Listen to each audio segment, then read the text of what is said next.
You had a plenty money, money to get me some money, money. Had a money, money to get me some money. Well, I'm here with another entrepreneur, a fellow downtown entrepreneur, Anje Kearney from Kansas Avenue Market. How you doing, Angie? I'm good. How are you? I'm doing great, doing great. Did you survive Christmas and everything? Yes. Holidays? Oh, absolutely. Yes, it was a great holiday. Very good, very good. And so how long have you had the Kansas Avenue Market? Technically, it's actually been going since a year ago, August, but we didn't actually turn it into a storefront until March of 2013. I was trying to think, when we met, I really admire you because you were someone who had a large problem with downtown. Correct. Wait, hold on, rephrase that. Yes. Not with downtown in itself, with the redevelopment of downtown. With that, yes. Okay. And so that's what I was like, we need to talk because I had some inspiration from my side and we did and you really learned a lot from that. I learned a lot from you and you actually put your money where your mouth is and you came downtown, you got involved and you're really trying to make a difference and I really support that and salute that and I thank you for that. Well, thanks. Yeah. I don't think that there was any question. It just was figuring it out, and we really literally overnight had the opportunity dropped in our lap to open the store, and it literally, as most people know, we've literally just since day one, we've been growing and changing and maneuvering around, and right now we're on a 2-week vacation because we're getting ready to revamp the store again. So that's how it's been since day one, and most people seem to really enjoy it. Absolutely. How did that whole concept, the grouping of people together to bring them all together? You had like home party people and you had like all types of folks. We started with that. And then we just kind of found that long term it wasn't going to work. I think it was in May is when we kind of started changing over to the format that we're at now, and which is more of a consignment store. We still allow people to come in as vendors. We allow vendors to come down during special events downtown. Sometimes if they just want to come set up for the day, we'll work something out with them to do that because we definitely don't want to get away from that. I always wanted to have or be a place that whether it's direct sales, new businesses, potential new businesses that wanted to just come downtown and show off their wares and get their foot in the door somewhere, they could do that. And that's great. I mean, if for people just to get started as well, where do you begin if you're someone like that, right? I really recommend the Go Topeka classes. They've been tremendous. Finding other people that are local business owners, talking to them. DTI was phenomenal since day one. A relationship that again kind of started off rough, turned into I see Vince's Edie is two of my best friends and my mentors in bringing the business downtown. And when I have issues, going to them. Definitely an accountant. An accountant is very good. Yeah, that's it. I've learned that. At first, I tried to do it all by myself, and then I had to realize that, oh, nope, time to hand it over. Your brain just goes, yeah. Well, and when you do it like we do, we go to sales, and now, we're bringing in, we've got 1,200 square feet to cover. That's quite a bit of space down there, yeah. We're hitting sales and garage sales and wholesale places, trying to bring stuff into the store. Trying to deal with that plus the financial part is not fun at all. You just want to buy stuff and sell stuff, right? Yeah, it's kind of like if you're a shopaholic, have a consignment store because then you can shop without feeling bad about it because you can actually bring it into the store and resell it.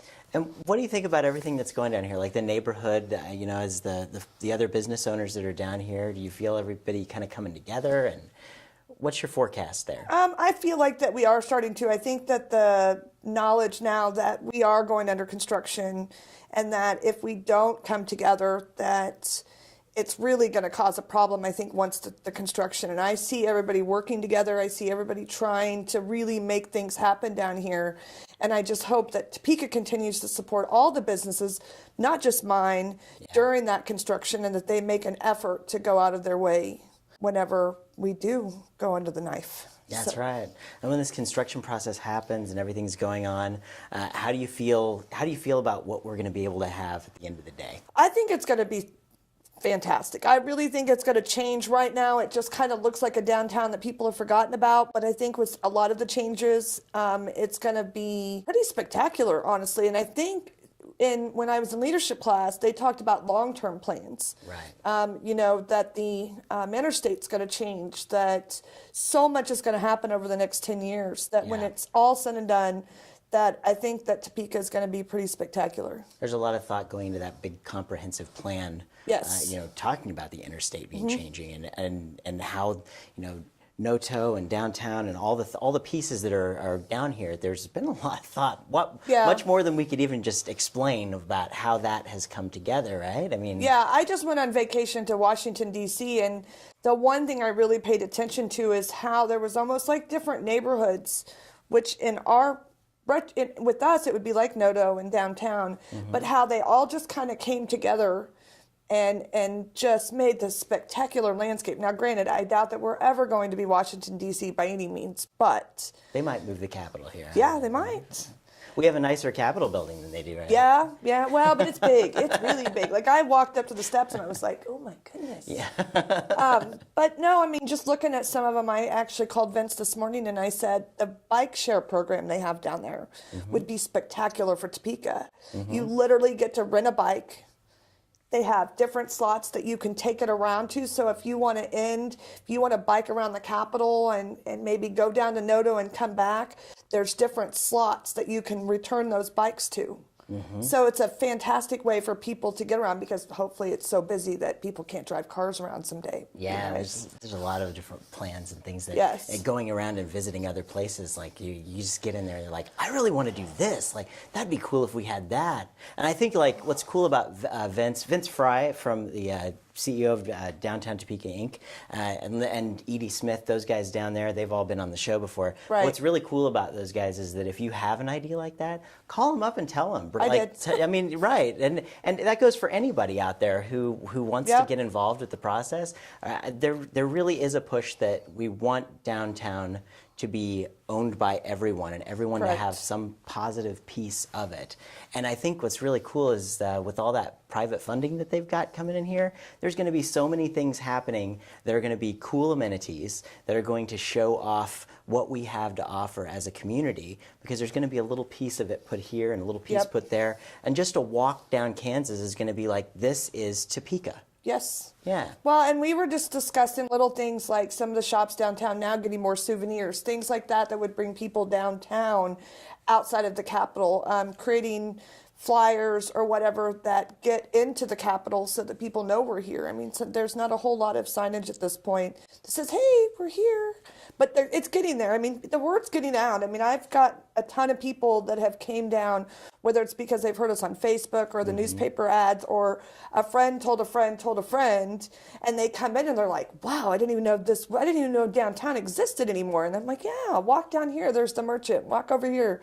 Oddfellows. So it was really cool. We actually had people the Saturday before Christmas that specifically came downtown to get away from Wanamaker, and they literally, even though it was 30 degrees out, were walking around downtown, hitting every single shop, had their Christmas list, and were making their plans and stuff for Christmas, and we're doing it all locally, which was. I was guilty of something this year, and when I went around, because I wanted to do this special on our show about shopping downtown and really showing off all the businesses. And I've had my business down here, I've lived down here, like that it's the neighborhood that I'm in. And until I actually got up, went into all of the stores that I could get into, and actually met the owners and saw everything that they had, there's a little bit of everything. And some of the people that are down here, well, all of the people that are down here, they're really dedicated to what they do. Yes. It's not about the dollar as opposed to them doing their business that they really love. And it's it's really a special place. And if a small entrepreneur wants to get into business, downtown is a very viable absolutely. option. It's got a great support network. It's not all about, the price of your real estate, or it's really about being a part of something as a neighborhood, and I think we feel that. Well, and I can't speak for every landlord downtown, but my landlord, I feel like, has gone out of their way to help us be comfortable. And I hear stories of other business owners that have either left the building that they were in or can't leave because they're in this long lease, and they're just like, oh my goodness, it's horrible. The building's horrible, you know, and it's like I feel like I'm kind of gotten lucky because I have a landlord that supported us and has kind of also Sure. helped us through the process, because I literally, you know, was given the option to start this business, and within 2 weeks the door was open. I mean, and that's almost unheard of. And it's just been growing and changing and maneuvering ever since then. And I don't know, I love downtown. I do. And I put my money where my mouth was. I came down and I did complain and caused a ruckus. I remember, And you know, in a weird sort of way, I'm really glad that I did now, because I don't know if I had just sat at home and written a letter to city council saying, I don't want to do, you know, I don't think this is a good idea, I would have never taken the steps that I did. But what I look at now is that this was so many people complain, but never become part of the process. Yeah. And I complained, and then I realized I really had no right to complain because I wasn't a part of the process. And slowly but surely I made my way there, and I'm not going to complain. But you know what? Since you got involved, you have every right to. Thank you so much, Thank Angie. you. That's Anje Kearney. Go check her out and at Kansas Avenue Market. Tell us the address. 628 South Kansas Avenue, right across the street from Wolf's Camera. And when are you open down there? Tuesday through Saturday, 10:30 to 5:30 will be our new hour starting January 8th. All right, folks, go down and check it out. Another wonderful, locally owned business. Yes. The Kansas Avenue Market. Angie, thank you so much for joining us.